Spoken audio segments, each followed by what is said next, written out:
인생이 다 뜻대로 되어가지는 않는 것 같습니다. 열심히 노력하고 또 때로는 기도까지 하고 또 간절히 바라는데도 내 마음속에 바랬던 그 뜻대로 되지 않을 때가 많이 있습니다. 세상이 돌아가는 모습도 그렇고요. 또 무언가를 응원하는 승패의 여부도 내 뜻대로 되지 않을 때도 있습니다. 특별히 삶 또 죽음까지도 우리가 원하는 바대로 되어가지 않을 때가 있지요. 이때 우리는 하나님의 뜻을 들여다볼 특권을 가지고 있습니다. 하나님은 어떤 뜻을 가졌을까? 내 뜻과 반대되는 하나님의 계획과 바람은 무엇이었을까? 그걸 여쭤보고 또 생각해보고 또 귀 기울여 볼 수 있는 특권을 우리는 또 한 공간에 가지고 있는 크리스찬들입니다. 그래서 오늘은 듣는 마음이라는 설교의 제목을 가지고 말씀을 나누려고 합니다. 다윗의 아들이 많았습니다. 사실은 정확히 파악하는 게 불가능합니다. 우선 성경이 공개하고 있는 숫자, 이름이 밝혀진 숫자만 보면 첫 번째 수도였던 헤브론에서 6명을 낳았습니다. 아들 6명이 있었습니다. 그리고 두 번째 수도인 예루살렘에서 4명을 얻었습니다. 다윗이 나이가 늙어 기력이 쇠하여졌고 다음 왕을 준비해야 될 차례였습니다. 그것이 열왕기 상의 시작입니다. 네 번째 아들이었던 아도니아가 정통성 측면에서도 그렇고 그 자발적인 야심도 왕이 되기 일보 직전이었습니다. 왕의 옹립식이 이루어질 찰나였습니다. 그런데 하필 거기에 그 자리에 솔로몬만 초대받지를 못했습니다. 열왕기상 1장 9절 10절에 보면 모든 사람은 다 청하였으나 자기 동생 솔로몬은 청하지 아니하였더라. 형제들도 다 부르고 또 가족들, 친지들도 다 불러서 이 중요한 왕위 옹립식에 다 초대를 했는데 솔로몬만 빠뜨렸습니다. 마치 솔로몬만 왕따 당하고 있는 형국입니다. 그런데 1장에서 그런 모습이 불과 오늘 읽은 3장에서 솔로몬은 왕이 됩니다.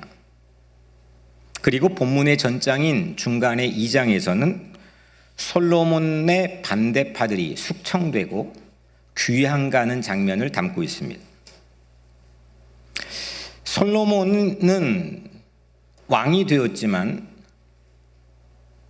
밧세바의 아들이라는 꼬리표가 붙어 있고 그리고 따돌림 당해서 뒤를 봐주는 자기의 세력이 없었으며 나이가 어렸던 솔로몬이었습니다. 왕을 이제 왕위에 올라서 통치를 해야 되는데 이 통치를 시작할 찰나가 오늘 본문인 열왕기상 3장의 이야기입니다. 일종의 솔로몬에게는 전환기인 셈입니다. 판이 바뀌었습니다. 이 판이 마냥 좋은 것만은 아니었습니다. 고꾸라질 수도 있고 또 올라갈 수도 있는 전환기였습니다. 바로 그때 솔로몬은 무언가 한 가지 중요한 행동을 실행에 옮깁니다. 그것이 기브온 산당에서 행했던 일천번제입니다. 이 일천번제는 1000번을 차례로 드리는 것이 아니고 1000번자가 차례번자가 아니고 번트 오퍼링, 그러니까 레위기에 나와 있는 제사의 이름입니다. 그래서 1000마리의 소를 태워서 그 향기를 통해서 하나님을 기쁘게 하는 번제였습니다. 1000마리의 소를 태워 번제로 드렸으니 이거는 몇 날 며칠에 행해지는 거대한 국가 행사가 된 셈입니다. 이걸 솔로몬이 했습니다. 전환기에 솔로몬은 이 일을 했습니다. 그리고 공교롭게도 이 1000번째 전과 후로 솔로몬은 전혀 다른 인생을 살게 됩니다. 그 1000번째가 끝나던 날 밤 꿈이었습니다. 하나님이 나타났습니다. 그 꿈에 하나님이 나타나 솔로몬에게 물었습니다. 오늘 5절이죠. 내가 내게 무엇을 줄꼬 너는 구하라. 뭐 해줄까? 말해봐. 네가 이 중차대한 시기에 나에게 정성을 들여서 모든 힘을 쏟았는데 뭘 원하니? 말해보렴. 1000번을 두드려 얻은 한 번의 기회인 셈입니다. 이런 기회가 나에게 만약 온다면 여러분들에게는 구할 소원이 있습니까? 또 있다면 무엇입니까? 그것은 일종의 자기 삶의 비전일 거고 또 소원이겠죠. 솔로몬은 구했습니다. 9절에 듣는 마음을 종에게 주사 주의 백성을 재판하여 선악을 분별하게 하옵소서. 이전의 한글 성서에는 이 듣는 마음의 자리에 지혜로운 마음이 적혀 있었습니다. 이 번역으로 인해서 우리 한국 사람들에게는 솔로몬은 이 본문으로 솔로몬은 지혜를 구했는데 그는 결국 지혜의 왕이 되었다고 생각합니다. 그런데 이 지혜는 히브리어로 호크마입니다. 어디에 눈 씻고 찾아봐도 본문 안에는 호크마를 찾을 수가 없습니다. 솔로몬이 구했던 것은 듣는 마음이었습니다. 영어로는 listening heart, 히브리어로는 레브 쇼메아입니다. 이 전환기 솔로몬의 삶에 듣는 마음이 중요하다고 생각했습니다. 이렇게 구했던 솔로몬에게 하나님의 평가는 다음과 같습니다. 10절에 솔로몬이 이것을 구하매 그 말씀이 주의 마음에 든지라. 그 소원이 하나님 마음에 딱 들었습니다. 장수를 구한 것도 아니고 부를 구한 것도 아니고 원수의 멸망을 구한 것도 아니고 듣는 마음을 구했다고 이게 지혜라고 하나님은 그때서야 지혜를 꺼내어서 기뻐하셨습니다. 하나님은 듣는 마음을 지혜라고 말씀했습니다. 그리고 구하지 않았던 솔로몬이 원하지 않았던 부와 영광까지도 포함해서 지혜를 주셨다라고 약속한 말씀이 본문에 기록되어 있습니다. 그리고 이전에도 없고 이후에도 없는 전무후무한 왕이 되도록 솔로몬을 세우겠다고 하나님은 그 소원 때문에 약속했습니다. 일촉즉발의 전환기, 판이 바뀌어진 그 전환기에 이 듣는 마음은 솔로몬을 일으켜준 아름답고 멋진 소원이 되었습니다.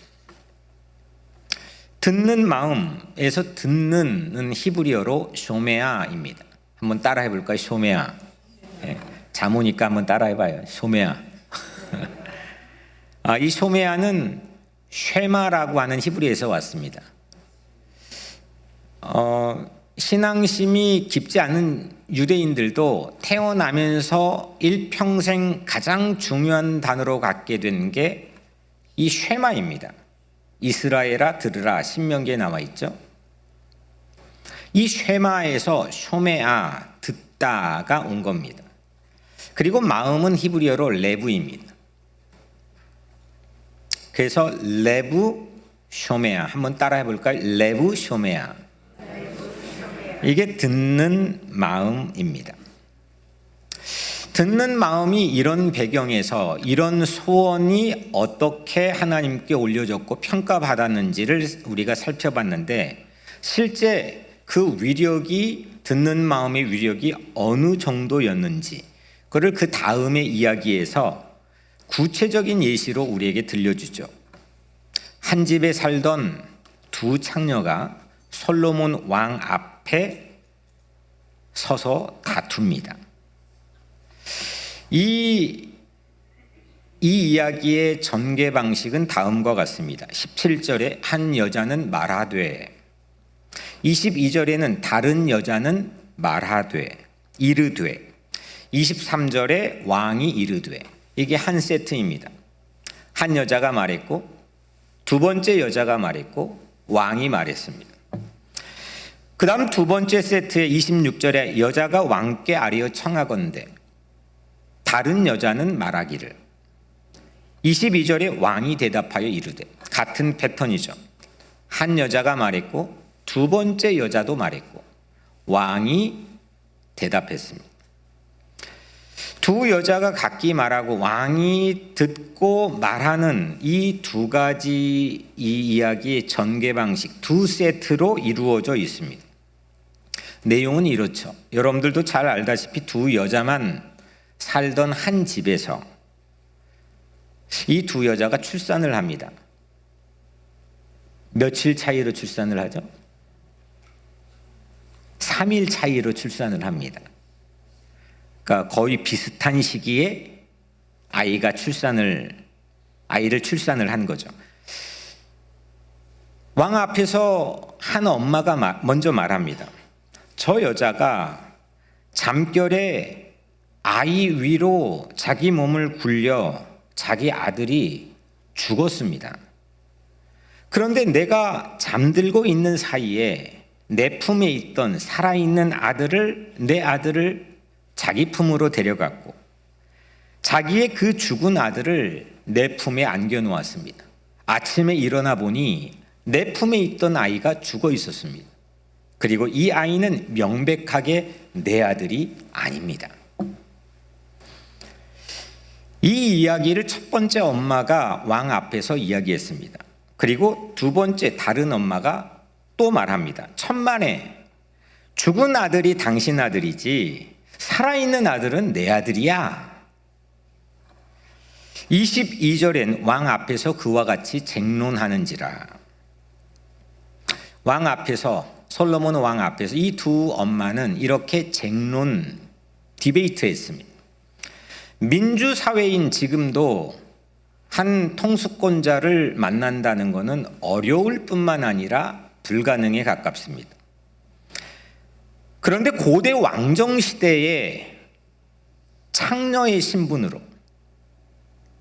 왕 앞에서 이렇게 아웅다웅 쟁론한다는 게 가능할까요? 이게 가능한 시나리오입니까? 왕 앞에서 말은커녕 왕 앞에 설 수도 없을 겁니다. 그런데 놀랍게도 오늘 이 이야기는 두 창녀가 자기 할 말을 다 하고 있습니다. A 엄마도 B 엄마도 자기의 입장에, 자기의 처지에, 자기의 억울한 사연을 다 얘기하고 있습니다. 다시 말하면 이거는 왕이 다 들었다는 뜻입니다. 왕은 다 듣고 나서 이렇게 말하죠. 25절에 왕이 이르되 사나이를 둘로 나누어 반은 이 여자에게 주고 반은 저 여자에게 주라. 칼로 아이를 반토막 내서 반절은 이 여자에게 주고 반절은 저 엄마에게 주라고 얘기했습니다. 생각지도 못한, 아마 누구도 생각하지 못한 이 끔찍한 명령 앞에 첫 번째 엄마가 이렇게 말했습니다. 그 살아있는 아들의 어머니 되는 여자가 그 아들을 위하여 마음이 불붙는 것 같아서 왕께 아뢰어 청하건대 내 주여 산 아이를 그에게 주시고 아무쪼록 죽이지 마옵소서. 내 아이인데 그 아이를 포기할 테니 더 이상 내 아기라고 말하지 않습니다.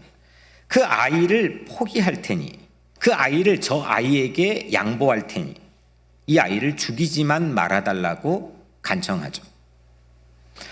가짜 엄마도 이에 질세라 말을 잇죠. 다른 여자는 말하기를 내 것도 되게 말고 네 것도 되게 말고 나누게 하라. 저는 요즘 상당히 많이 생각하게 된 화두인데, 요즘 특히 포스트 모던 시대 이후에 이 지구에 있는 가장 큰 문제를 이 가짜 엄마는 대변해주고 있다고 생각합니다. 포스트 모던 시대는 누군가의 일을 결정하고 추진하고 말이 되게 하는, 힘이 되게 하는 그런 능력이 누군가에 있기가 쉽지 않습니다. 되게 하는 능력은 누구도 없습니다. 매우 그 과정이 지난하고 어렵습니다. 되게 하는 능력은 누구도 없는데 안 되게 하는 능력은 누구에게나 있습니다. 이게 오늘날 우리 시대를 대변합니다. 내가 못 가지면 너도 못 가져. 내가 안 되면 너도 같이 안 돼야지. 이게 오늘날 우리 시대를 팽배하는 하나의 모습인데, 당시 이 가짜 엄마는 그런 내용을 담고 있는 이야기를 왕 앞에서 합니다. 왕이 다 들었습니다. 그리고 이렇게 판결합니다. 27절에 왕이 대답하여 이르되 산 아이를 저 여자에게 주고 결코 죽이지 말라. 저가 그의 어머니이니라.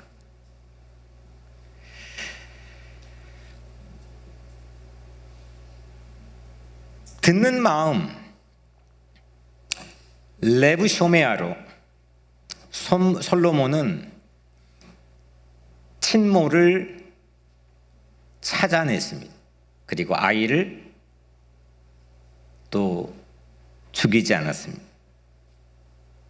이 판결 하나로 솔로몬이 주전 1060년경 사람이니까, 960년경 사람이니까 지금까지 3000년이 흐른 오늘까지도 지혜의 심벌 하면 솔로몬이 바로 이 판결 하나로 된 셈입니다. 지혜의 원천이라는 것, 그거는 학식을 많이 가질 수도 있겠고, 태어날 때부터 유전인자가 매우 지혜로울 수도 있겠고, 여러 가지 다양한 지혜로울 수 있는 요소가 있겠지만, 오늘 이 본문은, 그리고 이 본문이 예시하고 있는 이 이야기는 지혜의 원천이 바로 레브쇼메아, 듣는 마음에 있다는 겁니다. 친모의 아픔을 끝까지 경청해 주는 신부의 귀천을 넘어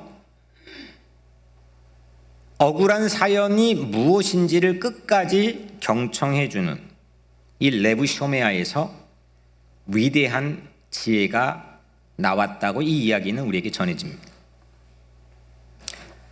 외모로 판단하지 않고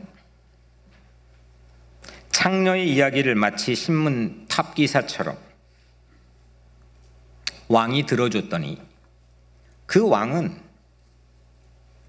원하지 않았던 자기 삶의 주변의 모든 영역까지 모든 것을 얻게 되었다는 겁니다. 이 듣는 마음을 가진 솔로몬 같은 사람을 내가 만날 수 있다면 어떨까요? 또 만약에 내가 솔로몬처럼 레브쇼메아를 가진 사람이라면 내 주변에 있는 가족들, 자녀들, 이웃들은 어떨까요? 그런 사람을 만나게 되면 대화가 깊어지겠죠. 그리고 진솔해지겠죠. 누구나 깊은 수렁에 빠질 때가 있습니다. 그런데 이런 대화 하나가 사다리가 되어서 그 깊은 수렁에서 올라올 수 있게 만드는 가장 큰 원동력이 되는 거겠죠. 그 사람에게 돈을 줄 수도 있고 그 사람에게 뭔가 구체적인 도움의 방법을 제공할 수도 있겠지만 실제 우리 인류 사람에게 그 수렁에 중요한 거는 이런 대화니까요. 우리는 안전하게 느끼는 대화가 그래서 필요합니다. 여러분들의 리스닝, 듣기는 어떤가요? 듣기 하면 보통 대개 사람들은 이 듣는 거를 참아주는 것, 또 듣는 건 뭘까요? 눈을 마주치는 것, 또 끄덕여주는 것, 추임새를 해주는 것, 오 그래 대박 헐 이렇게 추임새로 들어준다고 생각을 합니다. 그런데 이것은 들어준다기보다 그 경청을 시작하는 무드를 조성해 주는 거에 불과한 거죠. 눈을 마주쳤는데 딴 생각을 할 때가 있죠. 아, 쟤 왜 이렇게 말이 길어? 언제 끊어야 돼? 눈을 마주치고 듣고 있는데 그런 생각을 가질 때가 있겠죠. 고개를 끄덕이고 있는데 내가 여기서 어떻게 치고 나가야지? 그렇게 생각한다면 듣는 게 아니겠죠. 우리는 자녀들이나 특히 나보다 힘이 약한 사람과 그런 대화를 하기가 쉽습니다. 김윤나라는 작가가 쓴 말그릇, 이 책에 세 가지의 듣기 기술 3F가 소개가 됩니다. 3F. 말그릇을 키워주고 넓혀주는 3F.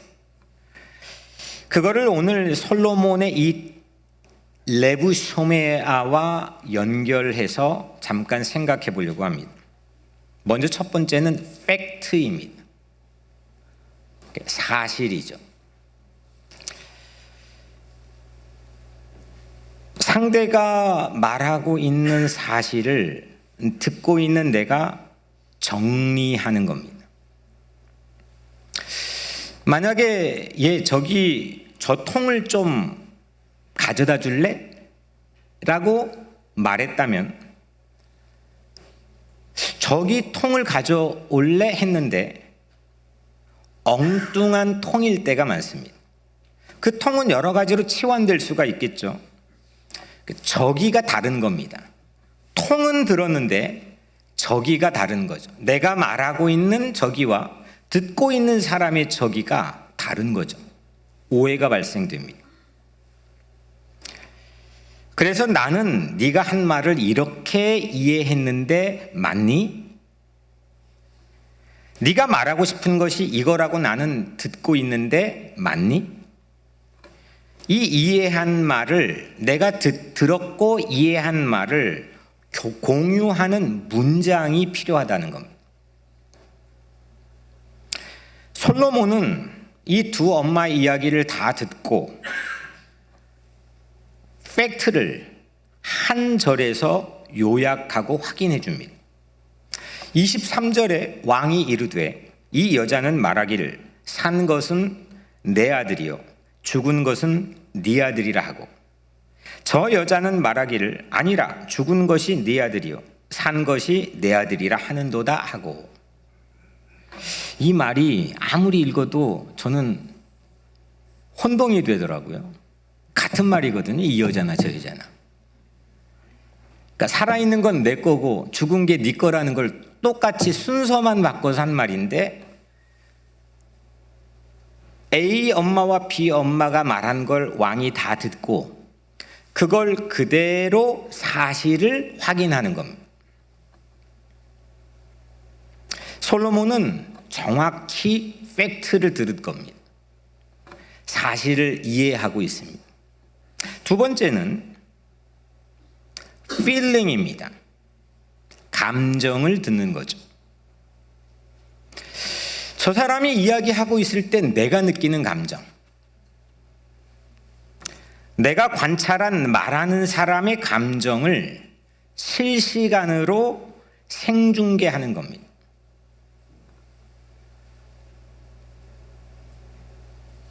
속상했겠네, 답답했겠다, 초조했겠네, 억울했겠다. 이런 식으로 내가 관찰한 화자의 감정을 알려주는 거죠. 이게 생각보다 사실은 결코 쉽지 않습니다. 내가 주장하고 싶은 감정이 있기 때문이기도 하지만 사실 더 큰 이유는 내 감정을 내가 잘 모르는 경우가 많기 때문입니다. 내 감정을 잘 모르는데 말하는 사람의 감정을 알 수가 없죠. 많은 사람이 본인 감정을 그냥 퉁치는 경우가 많습니다. 아, 짜증나, 끝. 아, 열받아, 끝. 내 감정도 모르니까 상대 감정을 공감해 주기가 어려운 겁니다. 그래서 이 책은 감정의 단어들로 feeling 듣기를 하라는 겁니다. 솔로몬은 두 엄마 이야기를 역시 다 들었습니다. 그리고 대뜸 칼을 가져오라고 했습니다. 그 칼을 가져와 아이를 반토막을 내라고 했습니다. 이건 엄마의 감정을 알아챌 수 있는 방법을 선택한 겁니다. 어떤 감정을 가질까? 이 아이를 이렇게 죽일 때 이 두 엄마는 각기 어떤 감정을 가질까? 그 감정을 헤아리지 못하면 이건 유명무실한 겁니다. 이건 바보짓 하는 거죠. 이건 잔인한 명령을 내리는 겁니다. 25절에 산 이 아이를 둘로 나누어 반은 이 여자에게 주고 반은 저 여자에게 주라. 솔로몬 왕은 다 듣고 친모와 가짜 엄마의 감정을 확인할 수 있는 명령을 내린 겁니다. 친모는 솔로몬 왕의 판결을 받고 이렇게 성경에 표현됩니다. 마음이 불붙는 것 같아. 그 감정을 솔로몬이 헤아리지 못했다면 이런 명령을 누구도 생각하지 못한 이 묘안을 명령으로 옮기지 못했겠죠. 아이를 포기할지라도 이 아이를 죽이지 말아달라고 간청하지만 가짜 엄마는 내 것도 저 사람 것도 되지 않게 공평하게 아들을 죽이라 이렇게 이야기합니다. 친모의 마음을, 그 감정을 헤아리지 못하면 생각해내기 어려운 판단이죠. 마지막 세 번째, 가장 중요한 겁니다. 첫 번째가 뭐였죠? 팩트. 두 번째는, 세 번째는 포커스입니다. 핵심이죠. 말하는 사람의 포커스가 뭐냐 이겁니다. 말할 때 다 표현하지는 못해도 거의 대부분 그 핵심은 숨겨져 있는 경우가 많습니다. 그런데 알아주었으면 좋겠다는 겁니다. 그런 속마음이나 핵심의 메시지를 듣는 것, 그게 이 저자가 말하는 포커스, 핵심 듣기인 것 같습니다.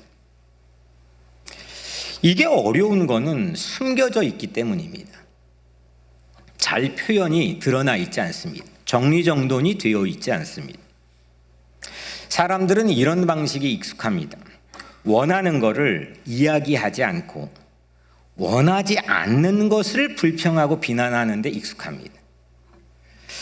이를테면 이런 겁니다. 요즘 저희 집 주변도 그렇고 뉴욕 길목마다 퀸즈에 공사가 참 많습니다. 누군가가 이렇게 말했다고 칩시다. 왜 이렇게 길이 지저분해? 맨날 공사야. 이렇게 말한다면 그 사람이 뭘 원하고 있는 걸까요? 그렇죠? 빨리 끝나든 길이 잘 정돈되길 바라는 거죠. 그러면 그렇게 말하면 되잖아요. 이거 길이 빨리 정돈되어서 우리가 편리하게 다니면 좋겠어. 근데 이렇게 말하는 사람을 저는 본 적이 없습니다. 왜 이렇게 길이 지저분해? 이거 예산 남았다고 다 쓰려고 맨날 이거 공사야, 이런 식으로 해도 돼? 저도 그렇고 우리는 보편적으로 이렇게 표현합니다. 그냥 원하지 않는 것을 말하기가 쉽습니다. 원하는 것은 감춰져 있습니다. 듣는 사람은 말하는 사람의 마음속에 숨겨져 있는 포커스, 핵심을 찾아 들어야 됩니다. 솔로몬은 두 엄마 이야기를 듣고 포커스를 찾았기 때문에 지혜로운 판결을 한 거죠. 우리는 자녀와 이야기를 하다가도, 아니면 배우자와 이야기를 하다가도 너 이렇게 말했잖아, 너 이렇게 말했잖아, 그 문구를 가지고 1박 2일 싸움을 합니다. 근데 그게 핵심이 아니거든요. 그건 전혀 중요한 게 아닌 거거든요. 그거는 듣는 사람도 알다가 1박 2일이 지나면 까먹습니다. 대부분이 그렇습니다. 원하는 것은 말하지, 표현되지 않습니다. 원하지 않는 것을 이야기하는 경우가 많습니다. 거기에 우리 인생의 시간, 에너지들을 참 많이 낭비할 때가 있습니다. 그리고 나서 너는 나랑 죽었다 깨어나도 안 맞아, 이제 거기까지 가게 되죠. 친모가 원하는 건 뭡니까? 저 내 아들이에요. 진짜 내 아들이에요. 나한테 줘야 돼요, 이 말이잖아요. 근데 마지막에 그는 그런 말을 하지 않습니다. 그 말을 할 수가 없는 거죠. 원하는, 하지만 말하지, 표현하지 못한 포커스, 핵심, 그게 뭡니까? 이 아이를 살리는 겁니다. 이 아이를 죽이지 않는 겁니다. 그건 솔로몬이 그걸 들은 겁니다. 사람들은 이게 너무 되어진 결과니까 이 재판 이야기 다 모르는 사람이 어디 있습니까? 예수 안 믿는 사람도 아마 다 알 겁니다. 되어진 결과를 놓고 볼 때는 다 아는 것 같습니다. 근데 실제 우리 각자의 다양한 삶에서는 이 케이스를 놓고 전부 핵심을 놓칩니다. 상대의 마음에 표현되지 않는 핵심을 전부 놓치고 삽니다.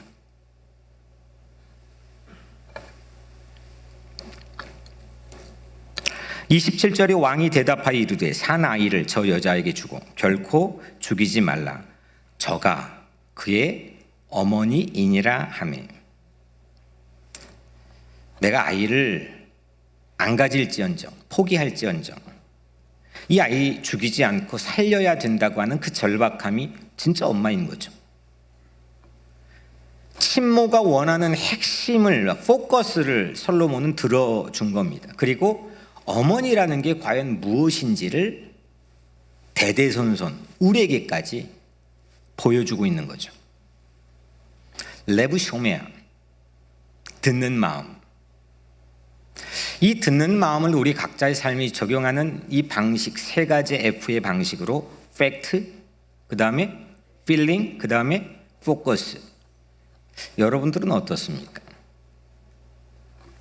우리는 어떻습니까?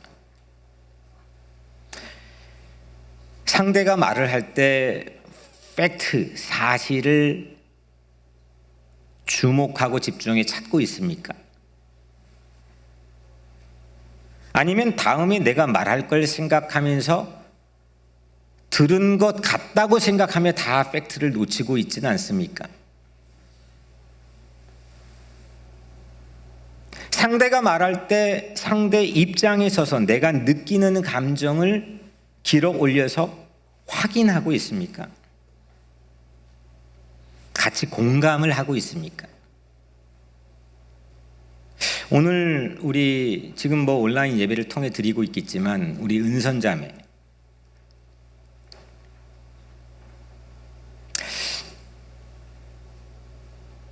모름지기 헤아려 보면 전부를 버티고 있는 기둥일 겁니다. 그 어떻게 공감하고 헤아리는 그 감정을 같이 공유할 수 있을까?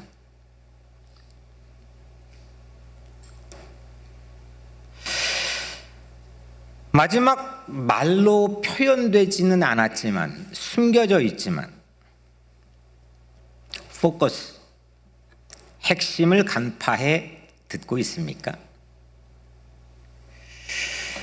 이 세 가지를 가지고 우리는 대화하고 있습니까? 그런 사람이 내 주변에 있습니까? 아니면 나는 누군가에게 그런 사람이 되려고 생각하고 있습니까?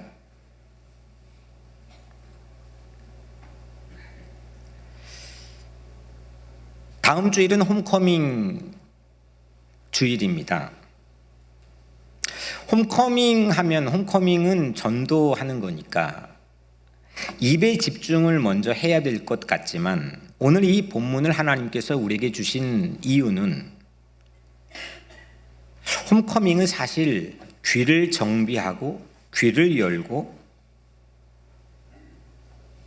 귀 기울여 들어야 되는 때가 홈커밍이라 하나님은 생각하셨기 때문 아닐까 싶습니다. 예수님에게서 멀리 떠난 하지만 잘 먹고 잘 살고 있는 그런 이들의 영적인 환경과 그들의 영원한 미래의 운명을 우리는 과연 들으려고 하고 있습니까? 그 듣는 게 우리의 크리스찬 아이덴티티에 매우 중요한 건데 과연 그들의 운명이 나에게 들려집니까? 팩트가 뭡니까? 필링은 어떻습니까? 핵심 포커스는 무엇입니까? 하나님 없이 살아간다는 삶이 세상에서는 좋은 승진하고 괜찮은 자동차 끌면서 살아갈지는 모르지만 하나님 없는 것처럼 생각하며 살아가는 삶이 얼마나 팍팍할지, 그 영혼은 실제로 얼마나 피폐해져 가는 건지 귀를 열어 듣는 것, 그게 홈커밍 하트 아닐까요? 하나님의 본래의 자녀들이었는데 반토막 나서 죽을 운명에 처해 있는 누군가를 바라보며 우리 아버지 하나님의 마음이 얼마나 불부터 애처로울지 귀를 기울여 보는 것, 그게 홈커밍 하트 아닐까요? 그냥 어떻게 살든 뭐 네 인생 네 인생이지, 그렇게 무심함으로 어찌 하나님의 집에 VIP 귀빈으로 초대할 자세가 준비가 되겠습니다. 한 주일 동안 초대할 영혼들의 삶의 팩트를 기도 안에서 들으려 하고 그들의 필링, 깊은, 그들도 길어 올리지 못하는 깊은 필링을 진정으로 헤아려 들어주며 그들에게 포커스의 핵심이라는 게 과연 무엇인지를 위해서 기도하고 준비하는 것, 그것이 홈커밍 축제를 준비하는 신앙 공동체의 모습이라 생각합니다. 솔로몬 왕은 레브쇼메아, 듣는 마음, 이걸로 성군이 됩니다. 여기서 한자와 성자를 보면 거룩할 성자, 거룩할 성자는 맨 앞에 귀 이자가 나옵니다. 그리고 그 다음에 입구자가 나오고 밑에 임금 왕자가 합해져서 거룩할 성자가 됩니다. 성군이라고 하는 것은 말하고 듣는 사람이 아니고 먼저 듣고 입을 벌려 말하는 사람이 진짜 왕이라는 겁니다. 이건 오늘날 민주공화정 시대에도 여전히 헌법 각 나라의 1조 1항에 기입되어 있습니다. 성도는 뭘까요? 성도 또한 거룩한 사람이라는 건 말하고 듣는 사람이 아니라 이웃의 약자의 신음을 들어주고 기쁜 소식을 입을 열어 전하는 사람, 그거를 성도라고 부릅니다. 성령조차도 우리의 말할 수 없는 탄식을 친히 직접 들으시고 우리를 위해 친히 간구해 주시는 분, 그분이 성령님 아닙니까? 예수님은 복음서 안에서 수 없는 사람의 이야기를 들어주셨습니다. 숨겨진 목소리들을 들어주셨습니다. 힘없는 사람의 목소리에 귀를 기울여 주셨습니다. 한 가지의 예만 보면 사마리아 여인, 그녀는 우물가에서 예수를 만납니다. 그리고 그 예수에게 이렇게 말합니다. 당신이 나를 알면 나와 상종하지 않을 거요. 그런데 예수님은 그 여인의 이야기를 들어주셨습니다. 급기야 그 여인은 자기 과거에 남편이 5명이나 있었고 지금 남편도 실제 남편이 아니라는 이야기까지 하게 됩니다. 구구절절 여러 가지 사연들이 많이 있겠지만 성경에 나온 이야기만 해도 어떻게 반응해야 될지가 우리가 예측이 되는데 예수님은 하지만 전혀 뜬금없이 예배를 꺼내어서 답해 줍니다. 요한복음 4장 24절에 하나님은 영이시니 예배하는 자가 영과 진리로 예배할지니라. 좀 연결이 안 되는 것 같은데, 하지만 예수님에게 그 여인의 이야기를 듣고 그 여인의 포커스는 하나님을 만나는 거였기 때문입니다. 사실 이 여인뿐만 아니라 저나 여러분들 누구에게든지 좋은 직장에 가는 것, 자녀가 잘 되는 것, 건강하게 체력 단련을 하여 유지하는 것, 이 모든 건 물거품처럼 사라지는 것들입니다. 궁극적으로 우리 삶의 이야기를 다 들으시는 예수님은 우리 삶의 포커스를 하나님 만나는 것, 하나님과 깊이 교제하는 것,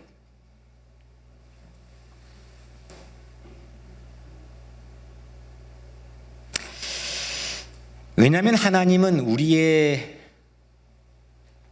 이야기를 전부 들어주시는 분이기 때문입니다.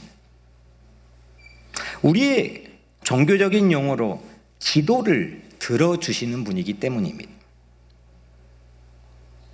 시편은 150편으로 이루어져 있습니다. 이 150개의 시가 담겨있는 성경의 이야기는 온통 들으시는 하나님으로 가득합니다. 시편 18편 6절엔 내가 환난 중에서 여호와께 아뢰며 나의 하나님께 부르짖었더니 내 소리를 들으시며 나의 부르짖음이 그의 귀에 들렸도다. 하나님이 귀가 있다는 겁니다. 시편 34편 15절 여호와의 귀는 그들의 부르짖음에 기울이시는도다. 시편 86편 1절에 여호와여 나는 가난하고 궁핍하오니 주의 귀를 기울여 내게 응답하옵소서. 시편 88편 2절엔 나의 부르짖음에 주의 귀를 기울여 주옵소서. 시편 116편 1절과 2절엔 여호와께서 내 음성과 내 간구를 들으심으로 내가 그를 사랑하는도다. 그의 귀를 내게 기울이셨으므로 그의 귀를 내게 기울이셨으므로 내가 평생에 기도하리로다. 실은 이 성경 전체가 하나님의 귀 아닐까요? 이 성경은 나바르라고 하는 하나님의 말씀, 입을 열어 말씀하신 게 기록되어 있지만 그 말씀을 읽은 우리는 수없는 부르짖음을 하늘 향해 합니다. 어디를 펴도 하나님은 우리의 신고와 질고를 다 아시는 하나님께서는 우리의 부르짖음에 귀를 기울여 주시는 줄 믿습니다. 이거는 하나님의 문학적 상상력을 통해 시편처럼 표현하자면 이 성경은 하나님의 귀인 거죠. 열면 하나님의 귀가 열리는 줄로 믿습니다. 하나님의 가장 크신 귀는 어디에서 표현될까요? 성경 각 복음서의 가장 마지막 부분에 나와 있는 골고다 언덕이라고 하는 지역 위에 세워져 있는 십자가 아닐까요? 예수 그리스도가 올라가서 이 땅의 모든 사람들의 연약함, 허물, 죄, 약함 모든 것들을 짊어지시고 죽어가셨던 바로 그 십자가, 그 십자가는 곧 하나님의 귀 아닐까요?